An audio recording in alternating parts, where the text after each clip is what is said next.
Wall of China, winding like a massive serpent for nearly 4,000 miles. One of mankind's most spectacular achievements. But did it really protect China from invasion? The Great Wall was conceived by China's first emperor, the notorious Shi Huangdi. Had he been driven mad by the drugs he took in his search for immortality? Around 1200 of the Common Era, the wall is tested by a relentless assault, but it cannot stop a northern people called the Mongols. The Mongols now establish their own dynasty over the people of China. Under their rule, the wall suffers a mysterious fate. It recedes into obscurity.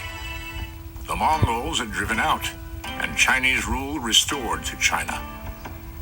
The new dynasty, the Ming, pours huge resources into renewed wall building. To many scholars, this is the greatest mystery about the wall. Given its past failure to protect China, why did the Ming commit so much money and manpower to it? Now, it's a tragedy because of all the life and the money that's been expended, but it's almost farcical when you look at its military ineffectiveness. In 1644, history repeats itself. Once again, the wall proves useless. Another group, the Manchu, attack and defeat the Ming, imposing their reign on China. Throughout its 2,000-year existence, there has never been any attempt to extend the wall to protect from an attack by sea. Now that attack comes. The Chinese call the invaders white ghosts. They mean Europeans. The painting of exquisite landscapes has long been an art form in China. Yet mysteriously, something is omitted from every one of the literally countless pictures. There is no depiction of the Great Wall in the entire body of traditional Chinese painting.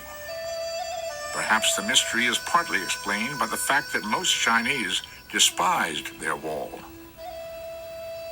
If you look at writings about walls in Chinese literature, in Chinese poetry, in Chinese books about history and politics, up really until this century, until the beginning of the century, they're almost unanimous in the opinion that weak dynasties are the ones that build walls. The wall is about to suffer what is probably its greatest disgrace. In 1937, Japan launches its war of aggression against China. The Great Wall's broad reach gives the enemy an easy route through difficult terrain.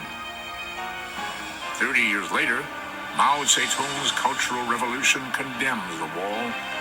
Now, it represents a repressive past of servants and masters. Until the 20th century, the Chinese themselves never spoke of a single Great Wall. Is it nothing more than a discontinuous series of different barriers? Or is it perhaps just as great as we wish it to be?